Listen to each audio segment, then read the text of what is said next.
Voilà, c'est la fin, le dernier niveau, la dernière vidéo, ou presque.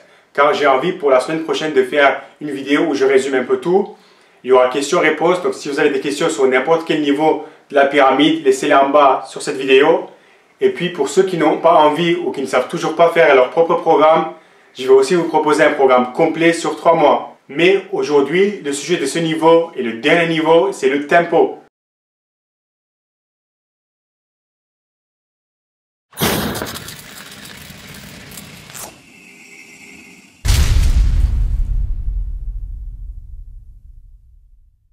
Le tempo, pour ceux qui ne savent pas, c'est le temps que vous mettez pour effectuer une répétition. En général, une série de 10 répétitions dure entre 20 et 30 secondes. Donc une répétition dure entre 2 à 3 secondes. Vous avez déjà sûrement vu dans certains programmes de musculation, vous avez le nombre de l'exercice, le poids, nombre de séries, nombre de répétitions, temps de récup et les tempos. Et les tempos, ça ressemble à quelque chose comme ça. 2-0-1 ou 2-0-2. Pour le développé couché par exemple, quand vous avez 2-0-1, c'est 2 secondes pour la descente, 0 c'est 0 secondes en bas et 1 c'est 1 seconde pour la remontée. En général, on dit que pour l'hypertrophie, il faut mettre 2 à 3 secondes pour la phase excentrique, la phase négative, et 1 seconde ou le plus vite possible pour la phase concentrique. Et donc dans cette vidéo, je vais vous expliquer pourquoi on recommande ça, si c'est une bonne recommandation ou si c'est quelque chose qui date et on a une meilleure façon d'exécuter les exercices. Déjà, si votre objectif est de développer la force, il n'y a pas de recommandation. Il faut aller vite, le plus vite possible. C'est aussi clair, net et précis. Plus la charge augmente, plus la vitesse va automatiquement diminuer. Regardez les compétitions ou même vous quand vous faites un max. La barre elle est au ralenti et vous essayez de pousser la barre la plus vite possible. C'est simple, il faut avoir le contrôle sur la barre et c'est la charge qui détermine les tempos de la répétition. Pour l'hypertrophie, c'est un peu différent. Une des raisons pourquoi c'est recommandé de ralentir la phase excentrique, c'est car il y a beaucoup de choses qui se passent dans le muscle pendant cette phase. Je rappelle, la phase excentrique, c'est quand on allonge le muscle. Déjà, ça demande beaucoup moins d'énergie pour faire le même travail. C'est beaucoup plus facile de retenir une charge que de pousser ou de la tirer. On peut aussi utiliser beaucoup plus de charge pendant la phase excentrique. Et donc, on peut faire beaucoup plus de volume. Voilà pourquoi on dit que la phase excentrique constitue plus de muscles ou c'est plus important. Car tu peux porter plus lourd, faire plus avec moins d'efforts. Au développé couché, tu arrives à faire 3 répétitions avec 100 kg. Imagine si tu faisais le développé couché que la phase excentrique. Donc, tu te mets sur un banc. Tu retiens la barre, une fois en bas, il y a une machine qui te remonte la barre. Et je te garantis qu'à 100 kg, tu arrives à faire au moins 6-7 répétitions. Maintenant, si c'était l'inverse, tu mets sur un banc où tu fais que la phase concentrique. Donc la machine, elle te redescend la barre et c'est à toi de pousser. Et à 100 kg, je te garantis que tu ne dépasses pas les 3 ou 4 répétitions maximum. Donc, comme ce n'est pas pratique et on n'a pas ce genre de machine dans les salles, les experts se sont dit que alors pourquoi on ne met pas plus de temps et plus d'importance sur la phase excentrique pour avoir le même effet?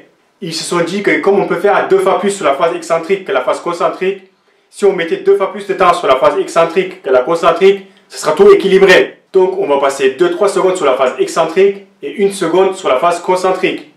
Pour le développé couché par exemple, si vous faites 10 répétitions, vous allez passer 10 secondes à pousser et 20-30 secondes à allonger le muscle. Mais finalement, ce n'est pas très logique, car la charge qu'on peut utiliser sur un exercice est limitée sur ce qu'on peut porter sur la phase concentrique. Quand tu fais un exercice et que tu n'en peux plus, t'arrêtes car tu n'arrives pas à faire une phase concentrique. Pour que ça soit logique et que tu profites au maximum des 2-3 secondes sur la phase excentrique, il faut mettre sur la barre ce que tu veux porter sur la phase excentrique.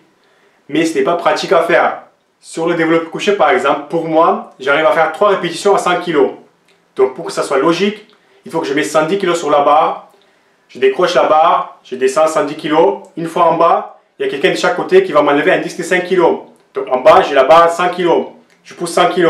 Une fois en haut, on remet les 5, ça fait 110. Je descends 110. On enlève les 5, je pousse 100. Donc vous voyez, ce n'est pas très pratique. Mais il y a aussi des gens qui disent qu'il faut ralentir la phase excentrique pour augmenter le temps sous tension. Pour ceux qui s'intéressent, j'ai une vidéo sur le temps sous tension en bas dans la description. Il manque quelque chose d'essentiel dans le temps sous tension. C'est le grandeur ou la force de la tension. Avoir un muscle sous tension pendant 10-15 secondes ou même 10-15 minutes, ça ne va pas faire grand chose si on ne connaît pas la force de la tension. Je peux très bien prendre un haltère de 2 kg, faire 10 répétitions au curl biceps, prendre 10 secondes par répétition, donc mettre le muscle sous tension pendant 100 secondes, mais ça sera une tension qui ne va rien m'apporter. En physique, la force multipliée par le temps s'appelle l'impulsion.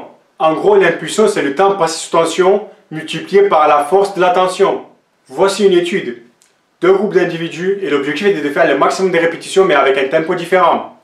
Le premier groupe a fait 2-0-2, c'est-à-dire 2 secondes pour la phase excentrique, 0 en bas et 2 secondes pour la phase concentrique. Le deuxième groupe a fait 4-0-2, 4 pour descendre, 0 et 2 secondes pour la montée. Le résultat, le deuxième groupe n'a pas pu pousser aussi lourd que le premier groupe et en plus ils étaient beaucoup plus fatigués. Et puis après plusieurs séries avec les mêmes volumes de travail, le deuxième groupe a fait beaucoup moins que le premier groupe. Donc si tu ralentis trop la phase excentrique en pensant que tu vas augmenter le temps sous tension et donc tu vas mieux travailler, pense que tu vas aussi diminuer le volume de travail, ce qui est très important. Regarde la pyramide. Et puis il y a beaucoup d'études qui montrent que ralentir trop la phase excentrique pour augmenter le temps sous tension était inférieur à un tempo correct. Si vous mettez plus de 3-4 secondes pour effectuer une répétition, accélérez un peu. Dans la vraie vie, on n'est pas au ralenti. Et c'est surtout important si vous pratiquez un sport à côté. Donc, en conclusion, ne jamais laisser tomber la barre sur la phase excentrique. Il faut toujours avoir le contrôle. Et c'est le muscle qui effectue la phase excentrique et pas la gravité. Et surtout si votre objectif est l'hypertrophie. Et pour la phase concentrique, essayez d'aller le plus vite possible. Pour développer la force, c'est très discutable. Il y a des moments dans votre programme que vous pouvez faire que la phase concentrique et laisser la gravité faire la phase excentrique. Sur le soulevé de terre, par exemple, vous pouvez très bien, si votre objectif est de développer la force, soulever la barre et puis laisser tomber.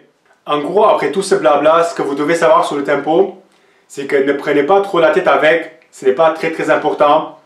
Gardez toujours le contrôle sur la barre et essayez d'aller vite. Merci et à la prochaine vidéo. Par contre, vous aurez toujours la partie basse qui est plus fine. Et ça, c'est la génétique.